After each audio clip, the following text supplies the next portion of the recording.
Good afternoon. You glorious son of a bitch. How's things? Life's pretty good. I'm sitting out here on the deck. I decided against doing this podcast from my bed. Well, mate, as a chiropractor, you should know better about sitting in an L position in a bed. That just adds stupid amount of load to your. But mind you, I was quite jealous that you managed to just be lounging around in bed at the middle of the day. Well done. Gotta love Mondays. Mondays are awesome. I've had a very productive day. I've done my brunch planning schedule for the week. So went and had breakfast late with my lovely wife, dropped the kids at school, and then started discussing how the week's going to go. Hopefully today is the day that the lawsuit against the previous cryo supply company gets introduced to the courts, and my life gets to be a little less anxious. Mate, that's fantastic. Well, it will be. Monday, on the other hand, so after a sleep, my little girl is sick at the moment, so neither me or the wife is sleeping. I still decided to wake up at 5:30 and rush off to BJJ for an hour. Good idea. That's but then never a bad way to deal. On the drive home, I managed somehow to pick up a giant bloody nail in one of my tyres. So no. There's an hour of my life gone at the local tyre repair shop fixing that. And then get home, and then this is the week that I do pays and admin for when I say I do it, what I really mean is my wife does it, but I sit there and give her the data and she does it all for me. Nevertheless, it is quite stressful. Yes. But so polar opposites, and then funnily enough, I'm up to my second coffee of the day. Because Monday has not quite kicked my ass a little bit, but no, I have. I'd imagine me just having that little whinge. There are going to be people out there who have genuinely gone through a tough day, and they're listening to me rant about my bullshit. Oh, poor Eric, what a diddums. Yeah, well, this morning I've been informed by my lovely wife that she's already done the pays for last week. And because of the lawsuit and having to keep everything funded while I still pay the bank for the machine that doesn't work, etc., I've had to let 2 staff members go. And so this is the first week that we only pay 1 staff member. That's got to be a little bit easy to manage. Well, it is, but it means that the family's taken a bit of a hit. Nikki's, having to step in. The kids are having to rally around. The busing to work after school. There's a whole lot of change, and of course we had a bit of stress around that. Of my littlest one catching the bus by herself straight after school, coming into work, and there's a lot of growth that comes out of it. But we again had a fair bit of anxiety with the what if something goes wrong, and you work up these things through your head, stressing yourself and the what ifs and the maybes. Fortunately, everything's basically gone swimmingly, and overall, I think the family's come together fairly well because of it. That's a very neat segue. So, I mean, briefly off air, we had a quick chat about the topic of the day being sort of anxiety, but yeah, just with me having a little whinge and then you having a little whinge. Let's talk briefly about sort of stresses in the eye of the beholder. Yes. So like my perception of what is stressful may be drastically different to what someone else's level of stress may be. And it's very much you stress out, or the physiological problems that go along with stress is very much on how you perceive an event to be stressful rather than... That's it. That's really it. So the way I define stress for my my patients and myself is anything that challenges the body in any way, shape or form that requires adaptation. So eating something good for you is stressful. Eating something bad for you is stressful. Getting happy is stressful because it releases adrenaline and cortisol. Getting unhappy is a stress so what it comes down to is whether your adaptation brings you in a positive direction, which invariably comes down to your perspective and your learned experiences. So lots of people win $1 million and they get really stressed and depressed by it. Whereas I'd look at winning $1 million and go, oh, I can do this, and I can take time off to go and do some full-time study, and I can and I can think of all these really positive, happy things that $1 million would bring. But when you look at the end results of people winning the lotto, ending up with no money at the end of it, really messed up and stressed and depressed, it comes down to how your brain perceives it and what direction your pre-programming has gone in that makes you think good or bad things about it. Was that a interesting seminar? Shout out to Luke Curry from KC Sports Chiro.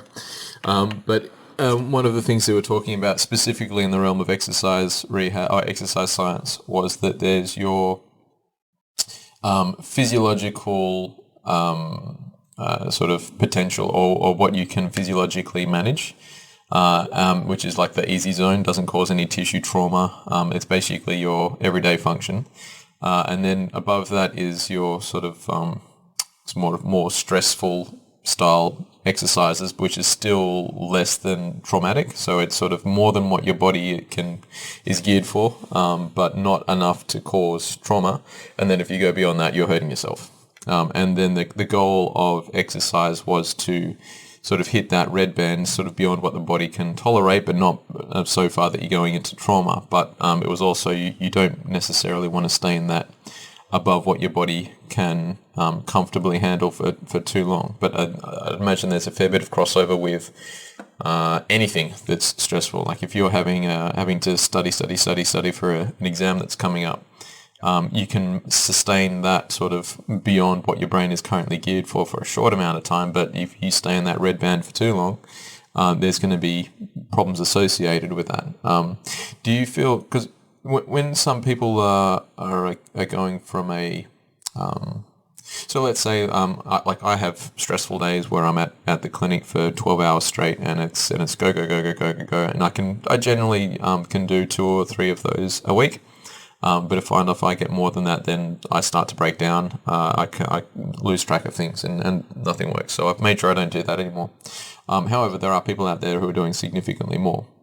So that's where, and then there's other people who have been burnt out by that. So do you want to comment on the, what's the difference between me sort of sustaining like 2 full days like that and developing adapting to that and then being able to do that for 4 days and 5 days, like some people do, versus people that do 2 or 3 days of lots and lots of work and then start to crumble underneath it and then say, look, I can't sustain that. I can only do 1 full day. And then pretty soon they can't even do that. They're only down to half days, see chronic fatigue. Sure. So there's a couple of interesting ways of looking at that one, I think. One of which are basically going to use a very touchy-feely word called joy.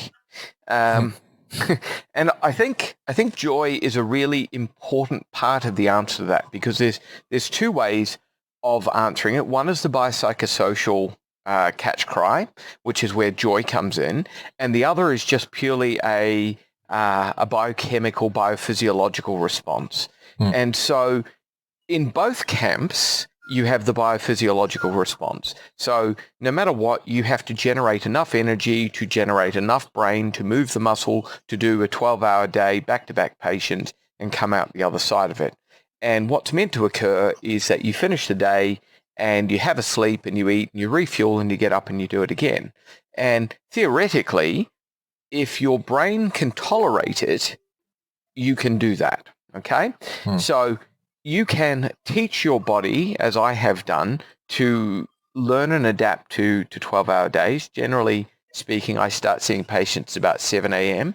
and I will generally finish seeing patients somewhere between about 6 and 7 p.m. most days of the week. So I'm in that stupid category, but I have much longer appointment times probably than most other chiropractors out there do. Generally speaking, my appointment times are about a half an hour long. So to actually stay in business, I actually need to run, more time to see less people because they're that long, rather than, 10-minute slots where you see 2 or 3 patients kind of across the board. I just don't do that sort of thing. But curse of ethics, mate. Yeah, well, I want actually people to become well. I think that's really the point. Is the difference in it is probably that if you feel emotionally that there is a joyous light at the end of the tunnel, a payoff, a benefit, then the physical output gives you enough hit of dopamine and serotonin and endorphins that you can look at your work and feel good about it, that it was worthwhile. And this actually entrains you to feel that the output that you did to get to whichever endpoint is beneficial to you. Whereas if all you're doing is going, I did 12 hours and I earned X amount of money, we'll say $1,000. We did a full day, we earned $1,000. And then you get to look at, like on Monday, and you look at your books and you go, and I've got to pay that, and I've got to pay that. And if all we're doing is looking at it as an endpoint, which has no intangible. Now, note what I'm saying.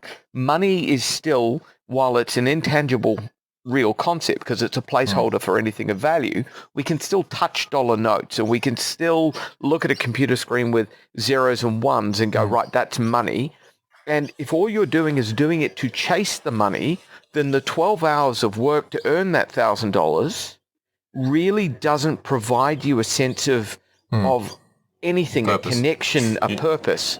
And I think that's really what creates, the why is what creates the stress. It's the perception, and that's why everything is actually stressful, whether it's a joyous thing or not. It's just how your brain teaches you to adapt to it. And I've been studying a concept. I was reading a book, and still am recently, called Lost Connections. And it's particularly pertinent as my middle daughter, may she never hear this because I'm talking about her, has a diagnosis, amongst other things, of anxiety, social anxiety, and finds it really difficult to talk to people. And so one of the things that I've been doing is trying to actually give us as a family a sense of identity. So I've got an identity. I'm the odd chiro chap, kind of slash nutrition medicine slash kind of whatever I am. And I'm happy with what I am. And I'm the person that people will kind of attend when all the other practitioners have sort of failed. I get those sorts of referrals and chronic cases. And I've built my own personal image around that. But my daughters, some of them are born in New Zealand, some of them are born in Australia. My wife's born in England. I've got American citizenship as well. We don't have a solid identity or group or otherwise. And I think this actually creates a great degree of stress for my daughters, even though, like someone from the outside would look at them and go, right, well, you live in a nice middle-class neighborhood. You don't want for food. You don't want for clothes. You've always got enough data on your iPhone. There's nothing that they actually want for, yet they still have stress. They have anxiety. And so it's got to be a bit more than just a lack of biochemistry. However, that said, after having run my daughter's her hormone test, you know how I was somewhat disparaging of other people's hormone levels on it. This is one of those really odd moments. My daughter's cortisol level was literally off the chart. Oh, right. Off the chart high or off the chart low? High. So it was about the range again above where it should have been. Okay, wow. Her daily melatonin, because she doesn't sleep, she used melatonin for a while, as prescribed by the pediatrician. And so it's meant to be daily melatonin's got an upper limit of 85. Hers was 4,400. Whoa. Okay? So there's no chance. Still not sleeping. And still not sleeping. No. Wow. Chronically tired. So where this becomes a problem is we've been trying to biochemically balance her system and deal with things. And, we're doing all the right things. And so now I'm taking a much more biopsychosocial concept going, right, well, I know my daughter is stressed. I know that if anyone kind of outside looked in and went, well, you want for nothing, et cetera, she's got loving parents that she can kind of say, yeah, but I don't feel you love me. I'm not connected. And that's really what I think it comes down to. Because we don't have a solid identity, we can't say, oh, look, I'm Greek, I'm Macedonian, what's a Kiwi? What's an Australian? My Australian-born daughter doesn't even get to count as an Australian because we're in the quasi-indiscriminate spot of being New Zealand citizens, which means we don't really count as permanent residents, but we're not New Zealanders anymore either after 15 years. Queenslander, but you still go for the All Blacks? No, I don't. I go for the Wallabies. We got smashed. See, that you're well and truly assimilated. That's you're fine. Yeah, no, but I mean, look, we're going to keep that on the low because Argentina smashed us, man. That's not a great sign. But I think to your point, there's a good book that I haven't read myself, but I've heard reference to. But they do talk about the importance of being involved in a group culture, or that 150 friends, or after 150 people, you can't really you lose coherence in that group. Absolutely. But I think you touched on a really good point where, with any sort of anxiety and stress case, you can bash on the whatever the mechanistic cause for it may be, from a nutritional substrate to a there could be vestibular compromise, or brains just become hardwired for stress. But you really need to be collaborating with someone who can touch on that biopsychosocial. Because, I mean, that's certainly well outside my realm of expertise. But see, I don't think it is. I think realistically, one of the things that chiropractors, I think, do really well is we tend to connect with our patients. Now, we look at the wellness model, and especially the wellness people, and while you and I might not necessarily agree with how they necessarily do things, the just adjust them approach might not work. What they do really well is they talk to their patients and they connect with their patients and they give them another storyboard to reference themselves from. And I think that's one of the things that really makes a difference to people out there, is not whether their spine gets manipulated or they get given a pill or otherwise. It's that they're listened to and that they're given another way of looking at themselves and referencing themselves in the world to feel secure. And we practitioners tend to do that better, or so the reports go, than many others. And the most successful practitioners of any variety out there tend to be the ones that actually connect to, listen to, and touch. And you can use that word very kind of loosely. You touch meaning kind of connect to the spirit of the person, the being, or as much as anything. I think one of the reasons why physical practitioners, physios, chiros, massage therapists, etc., do well is we actually touch. We sensorially integrate with our patients, and touch is one of the most important things for decreasing anxiety. What's interesting with have you read that Susan Herdman's book? It's the vestibular rehabilitation. I've forgotten the full name of it. But there's a paper that I'm pretty sure she didn't come up with, but she may have referenced. It talks about in the ideal human, as you're walking around with your eyes open, 60% of what you use to orientate yourself is proprioceptive, and then 20% is vestibular, and the last little bit is ocular. Your eyes. Yep. But then as we age, we tend to become more vision dominant because we lose that effective proprioceptive input, either through chronic lack of stimulation, B12 nutritional consequences, let alone the ankle roll that you did 30 years ago and never really got sorted. And then we also know that the vestibular compromise tends to increase as we age, so you become increasingly vision dominant. So anyone who does restore that sort of proprioceptive, like that touch, that can be a huge thing for restoring a normal sense of orientation of you and your space. Because I do a fair bit of vestibular rehab work, and certainly one of the biggest drivers for anxiety.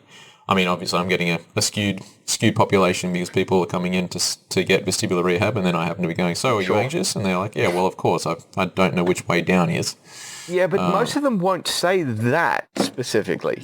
No. Most of them unfortunately will go, yes, I'm anxious, and then you create a storyboard for them, I would suggest, saying, well, look, if you don't know which way up and down is, your anxiety will go up. And that's really normal. And because you're actually telling them that it's normal because of this problem, they go, oh, that makes sense. And they can actually relax about it because, as I put it to you, anxiety is the monster chasing you that you can't see. You know it's there, but you can't see it. And you're like, something's wrong. Yeah. And because no one kind of puts an appropriate meaning, story, or explanation for it, they stay winding. And this really makes a mess of their brain.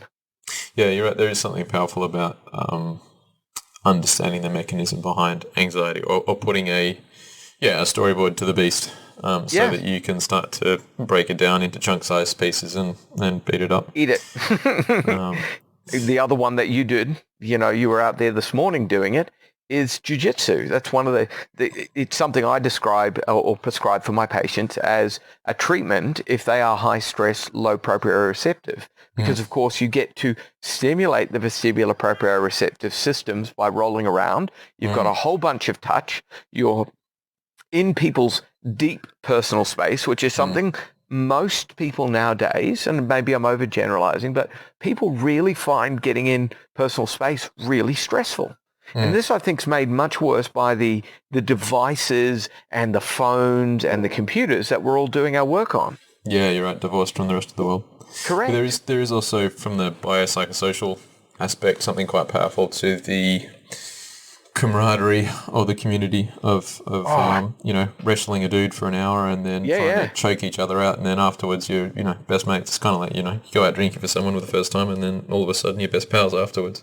That's something absolutely. That I think again, Luke Curry was talking to me about. There was a paper where they looked at motivation levels amongst CrossFitters compared to average gym goers.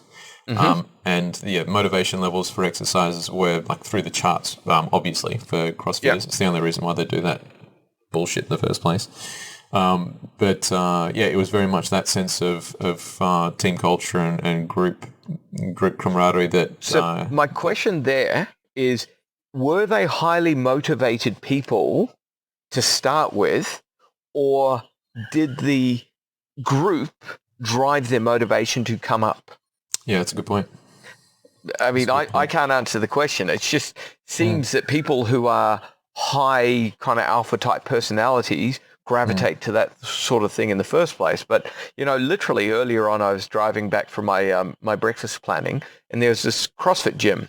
And I was looking at it, and I thought of one of my friends, and I went, I wonder about that concept of the belonging is really the reason people get, and hence it might get called a bit cultish from time to time, and that we're really doing it not for our fitness or otherwise, but because I now have a tribe. I identify with these people because I was actually a high anxiety, unrooted, so to speak, no tribe culture or otherwise. And I was thinking about it because this is a friend that I have in New Zealand and someone I deeply respect and admire, but like they can actually interconnect with a lot of the culture in New Zealand. The Māori, they use a lot of words that I wouldn't naturally use, which are very New Zealand Kiwi orientated.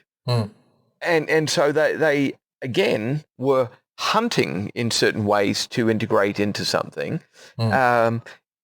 Just, makes me wonder. Yeah, that's all interesting points. But the other thing I wanted to bring up with you today, one thing that I do want to talk about is what, like step by step from our point of view, what someone with anxiety. Now, obviously, we're not trained psychologists, so everything should be run by your appropriate practitioner. If you're listening to this and you've got anxiety and you're thinking maybe it'd be a good idea to reach out. So yeah, no matter what, reach out. Find someone, anyone. Start with a friend. Start with a mate at the gym, a rugby club. Yeah. Well, why don't we talk about it now? Like the first thing that someone who's having a panic attack or that background anxiety is find that tribe that you can identify with. Even if it's another person with anxiety, to share your importance of tribe. Absolutely. We need connection. From there, ideally, find someone who is actually sophisticated and capable with the right tools of helping deal both mentally and physically. The importance, if you feel bad enough, of utilizing pharmaceuticals cannot be overstated. The evidence shows that pharmacological support in the short term can be life-saving. Yeah, that's why it's there. Absolutely. So if you're in a really bad spot and your anxiety's that high, you're feeling suicidal, speak to a GP, speak to a psychiatrist, get some support that way. We know that boosting up serotonin levels is really helpful. We also know that a lack of serotonin is by and large not the cause of depression and anxiety. We know that if you give someone drugs to block serotonin, they get a boost in their cognitive performance equally as much as if you add and lift serotonin in their system. What's interesting actually is that the experiments done on giving antidepressants, etc., to people with anxiety and depression shows that you get about a 1.8 point lift in the Hamilton Depression Score. Now, what's really cool is that if you alter your sleep pattern, you get about a 6-point lift. Now, so we know that these drugs work, and we know that they are not the be-all and end-all. But there's several factors. Is if you're in a tight spot, they're a really good tool to lift you and hold you still while you get nurtured. And I think the connection is really the biggest thing that makes the difference. We know that long-term use of these drugs doesn't, once you get past a certain point, and I think it's like 24 months is max, you don't get any, or don't appear to get any greater lift in your anxiety and depressive scores. That's interesting. Well, that does make sense from a neurological burnout point of view. There's only so long to those receptors before they need a reset. And so you need to be seeking other support. Don't just rely on drugs. They will help you, but you need to utilize the services of that GP to go, right, can you send me to someone that I can talk to? Can I get a counselor? Can I get a psychologist? Can I join a rugby team? And again, that's actually one of the reasons why I send people for jiu-jitsu yet again, because of the camaraderie. But one of the reasons that I use it is people often have high levels of fear. There's been abuse in their background. They've been physically assaulted. There's nothing like training your body to get stronger and more capable to help get rid of your nameless fear. Like learning to be able to move and not just feel vulnerable all the time makes a huge impact on people. That's beautiful. Just my thoughts. But because it's got to be, because that's almost getting into like the mindfulness meditation style. Like you need something to block out the fear of tomorrow. Yeah. And whether that's worrying about or learning how to choke out the guy that's attacking you, or learning how to. Well, it worked for me. It brought my anxiety down. Yeah. So whether it's a physical exercise of that nature, like Brazilian Jiu-Jitsu, martial arts, or any form of movement-based exercise, proprioceptive boost that gets you focused on the here and now, where you can't worry about tomorrow. That's it. Because for some people that could be going out and running a couple of K. See, I don't recommend that one, and I try and stop my patients doing it. Well, I just all forms of cardio to me are taboo. No, specifically running. And there's a reason why I try and get them not to do that, because lots of patients will come and say, okay, I love running. And these are high anxiety patients according to their scores and their responses. And you go, right, okay, so I don't really want you to do that one because running's actually all about getting away, isn't it? And so when you're high anxiety, all you're actually doing is... point of view. Correct. So I just don't see it as the right thing for someone who's necessarily high anxiety, because you could be reinforcing the motor patterns associated with being stressed. Now, So I'm sure there are other people... Go for a short sprint, tackle someone, take a bite out of them, and because that's getting you're running. The bite I was drawing the line at, but the rest of it's okay. The Run and tackle. footy, and then just make sure So look, thank you. You've helped me immensely with my anxiety today. And then sprint off and tackle the next guy, and then thank them and say, look, thank you, I feel much better. There could be something to that. Yeah. So I just certainly in know case that if I run up and kick my brother in the balls, I feel so much better afterwards. That drops the anxiety. Just in case anyone was taking us seriously, this is humor. Humor. God, yeah, This is the caveat here. Go the bad way really quickly. The waiver is there. Conditions apply. There's an asterisk on every single word of this seminar. Yeah, I learned podcast. something from dealing with Brett. We were meant to be sensible. Sensible. That's probably we should start.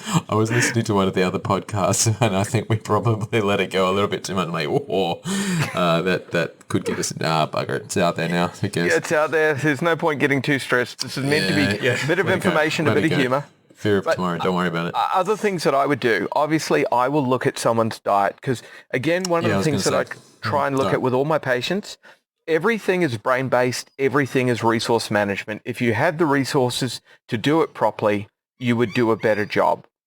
So we know categorically that the network that is our beautiful nervous system requires building blocks. It requires B vitamins and proteins, and it requires iron, and it requires oxygen, and it requires all these good circulatory things coming to the cells to actually make the mitochondria work, to make the neurotransmitters actually talk, make the cells talk to one another, and actually sets off the responses. So again, if we think about making adrenaline, you require iron to make adrenaline. Okay? You require B vitamins to make adrenaline. You need the nutrients going in. So if you're on a really poor diet that's high inflammatory omega-6, so basically you've listened to whichever fad person out there that said, yeah, low fat's the only way to go, but if you're going to do it, get onto these polyunsaturated fats. So it's got no cholesterol in it. That's going to stop your heart attack, and that's great. Because that's kind of the message that you hear out there all the time. You know, low cholesterol is good and polyunsaturates is good. And so they're eating this fast food, let's call it that, or comfort foods because of stress. Because when we're stressed, our brains are really programmed to hunt for sweet and salt and fat because these are survival energy foods. And so, you know, think of a pack of crisps. That is ultimate food. It's full of fat, it's full of carbohydrates, and it's full of salt. Okay? But those low cholesterol oils, high omega-6, tip our ratios way the wrong direction and make us highly inflammatory. And we know that high inflammation and too much omega-6 is really bad for the brain. It is, that catch-22 between the you crave the foods that give you that an initial immediate energy boost, but in actual fact driving you the wrong way as far as your background anxiety and cortisol levels. Alcohol being the favorite one. The test we did on me as far as the stress cortisol levels go. Dutch test. Yeah. Dutch test. Yeah, that worth the money in my experience. Absolutely, it's an awesome test.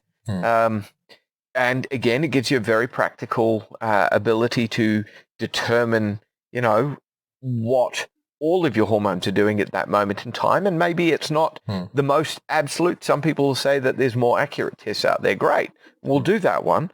But it's one I found very versatile. It's useful. It's easy to perform for the average patient, and it will give you a day snapshot, so to speak, of them. Now, from there, you can go and do something. And again, like in my daughter's case, after running it, we've got her on some adaptogenic herbs to try and calm the adrenal glands down. And we've got her on some herbs to try and clear the liver and the estrogen to try and get some of the hormones and the melatonin out of the system so that we can get a reboot going on. And I'm trying to get her to do more physical exercise, and I'm trying to focus on that psychosocial connection to give her an identity, because how many teenagers have a great sense of self? You know? Yeah, good luck. None of them generally are feeling really good about themselves. And then when they have this heightened chemical stress going on in the system because they don't sleep, it just winds and winds and winds. So again, for my patients, apart from the physical movement and looking at the basic diet, would take away, you know, high omega-6 foods, would take away a lot of the processed sugars and carbohydrates. I would generally find that most of my patients will end up off of things like gluten or dairy, Now, we'll trial them off it for a period of time, and then we can run blood tests or otherwise to try and see if they've got actual problems with it. It may be just that they were overloading on comfort food, so to speak, and they're not actually allergic or maladaptive to gluten. But, if you take gluten away from them for a period of time regardless, you can't just stop at the servo and pick up junk while you're getting your petrol on the way home. You can't quickly grab a snack. You actually have to stop and think. And stopping and thinking means that your drive to pick up comfort food goes down. I heard this great thing called the apple test.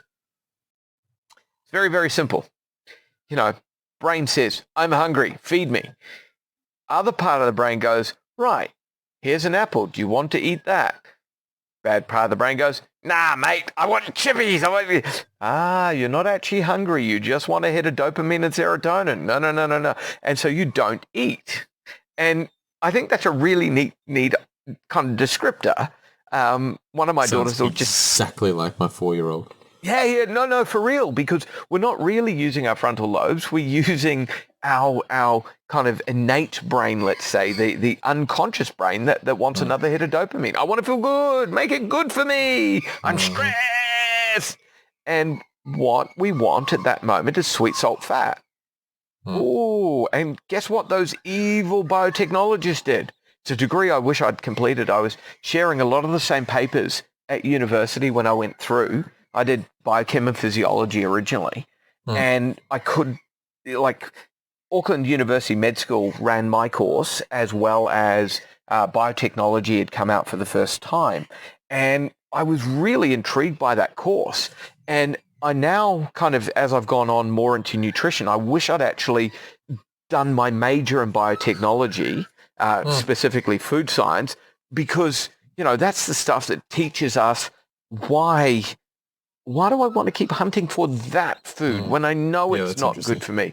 And we know that these food technologists work upon our innate hunt to actually keep making us buy stuff that's not good for us. Cheeky buggers. They've definitely got that science down, Pat. Oh, so good. I wish I had no ethics. I would make things easier. I would make the perfect saleable food. You don't want this. So in summary, anxiety attack or anxiety-prone people, do whatever you need to do from a pharmacological point of view to get out of Dodge. Absolutely. Find a tribe and a counsellor. Look at diet, take out all the crappy stuff, and if need be, start going down the rabbit hole of advanced testing to see exactly what's going on from a hormonal and a biochem point of view. Sure. And fix accordingly, and then find some form of physical exercise that is strenuous enough to get you out of your own headspace. That works for me. That's exactly what I want people doing. Live in the moment. As a nice little quick plug for your clinic, mate, do you want to talk about the importance of cryochamber therapy with anxiety? Hey, you're welcome. Yeah, that was awesome, especially as we have a new one coming in, Cryomed. Thank you very much. We'll have one in the next 2 weeks, and I'll have far less anxiety myself, I can guarantee you, with my new cryo sauna coming. But no, realistically, one of the great things about cryo is it drops all the inflammation out of the system. So that 3-minute sudden cold, so you go from like 25 degrees to the chamber's minus 190 degrees, back to 25, shunts all the blood around and is shown to activate those sirtuin genes to elongate your longevity, alter circulation, alter the use of energy in the mitochondria and make you vastly more efficient. Now, this is shown to drop all the oxidative stress out of your system, and by shunting the blood back out again, of course, your body gets a sudden boost in endorphin release from the circulatory tree. And as soon as you get a burst of endorphins, your brain goes, oh, I feel good. I survived. Actually, I've got a mate who told me an interesting story just last night. He did this my mate who'll remain, he's never going to listen to this, but he'll remain nameless. History of bad depression. Bob. Yeah, Bob. So Bob's got bad depression for several years to the point of hospitalisation. Then recently his missus of 3 years just up and walked out on him. So yeah, he's been better, Okay. but he did this thing over the weekend, which sounds insane when he was describing it to me. But now that I'm thinking about it, from that you survived something, endorphin release, it sort of clears your mental state point of view. It was kind of clever. But basically what was involved, it's not camphor, it starts with a C, but it's basically a process that, or a thing that they do in the Amazon rainforest where they scrape the backs of poisonous frogs and collect the poisonous blah. Yep. And he was telling me how they make a quick burn on your skin and then drip this C, whatever it is, onto the area, makes you violently ill for 30 minutes. And then they do another thing where he did it's apparently the most pain you can physically go through without causing trauma to your eyeballs, where he did drops of this stuff into his eyes. And yeah, horrific pain for 3 minutes. But then on the other side of it, it was that endorphin release of, hey, I just went through the worst possible pain imaginable and I survived it. And there's that brain reset for now. I certainly would not suggest to anyone to go and do that, but I can understand the why. The why behind it from that brain reset point of view. And then you can start to see why some people do those magic mushrooms that get you as close to death. Is that the ayahuasca? Ayahuasca is what they've been using in the Amazon rainforests, etc., and South America from a shamanic point of view to reset all the deep connections. There's some really interesting stuff out there on low-dose LSD for the same sorts of things because it reconnects portions of your brain that get disconnected. There's a few other things. Oxytocin nasal sprays might help in those particular instances, and that might be something which could be useful for people with real social anxiety and difficulty connecting to people because it helps make connections. There's really good research in the autistic kids. Whereby children... Isn't that one of the rumors about casinos where they get oxytocin floating around their air ducts to make you feel all warm and fuzzy while you're throwing away your well-earned cash? To be honest, I don't know, but it might work. It might, absolutely. I don't frequent enough casinos because I don't have enough money myself to throw away in a casino. My one experience with a casino was in Vegas, and I started with $100. Yes. Played roulette, got it up to $450, and then was walking around with a couple of mates. And at the same time, there was I think it was like Pussycat Doll promotion or something like that, which was essentially blackjack, where there was a rather fetching lady in a bikini. Yes. As the dealer. And then, funnily enough, I could not focus on, two things at once. Not enough blood in your system. You were high division, I couldn't focus on three things at once. And funnily enough, my $450 went to $0 rather quick. So at that point in time, I decided, you know what? Gambling's not for me. No. But, yeah. Yeah. Yeah, but... not for me either. I have children to take my money away quite so quickly. But because from that brain reset or the mushrooms, I think in Amsterdam now it's now sort of under the same category as pot. Like it's legalized to take some form of mushroom. I don't know that it's the ayahuasca, but it's a mild hallucinogen. And then I was reading another paper where they were starting to incorporate. Like mushrooms or LSD with cognitive behavioral therapy as putting you in that highly suggestive state to sort of reset your there's a whole lot of actual research done on it, and it's where it all started. But I will point out, of course, that there's equally as many people who have got to become highly anxious and cognitively defunct from experimenting with far too many mind-altering substances. If so you're going to do it, don't do it sensibly. Well, the problem that I see is that human beings have very little self-control, and invariably most of them probably have defunct frontal lobes in the first place, and therefore what seems like a good idea, a little bit of alcohol, a little bit of pot, suddenly morphs into a great big monster, and they eat their brain alive. Yeah. I've had plenty of patients who kind of started off having a bender and a party and then ended themselves in hospital with cognitive decline and never been quite the same since. Yeah, well, that's slippery slope. It is. Don't do it. Then my other favorite one, you have the psychiatrists who provide electroshock therapy to reboot people's systems, which, when I first heard about it was sounded a bit barbaric, but, it brings people out of suicidal tendencies. Now, we put that down to it releases serotonin. I kind of, now that I've learned a bit more, I wonder if that's really much more about resetting the network and actually, helping drive people to experience something. Oh, I survived that, and then this gives a bigger rush to the whole thing. Because, there's nothing like getting electrocuted to make you think, oh my God, that was the worst thing that ever happened to me. Well, I had a patient who had previously had that electroshock therapy. I believe it was for depression or anxiety. I can't remember 100%. Usually intractable depression. I thought it was interesting because, she pointed to the site where they applied the quote unquote therapy. Yes. And it was, interestingly, right over the parieto-temporal occipital junction, essentially where one of the major networks for sense of self and spatial awareness lives. And I'm pretty sure it's the posterior pole for your default mode network, which is sort of your resting brain state. Yeah. Let's jolt that back into existence. Yeah. But if it gets you unsuicidal, absolutely. Better to be here than not.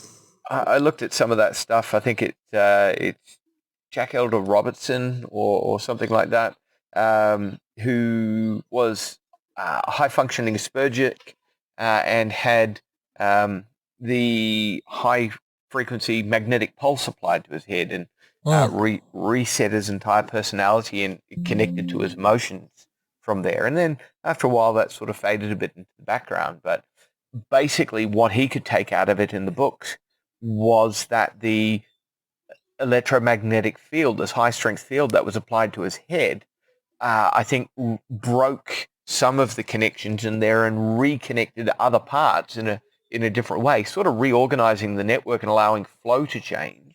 And he kind of described what he'd lost as well as what he'd gained. He gained an insight into people's emotions, but he lost his ability to interface with electrical equipment. Like he could originally look at a machine of any respect and kind of innately know how it was feeling, how it was running, what was wrong with it, and how to put it back together again.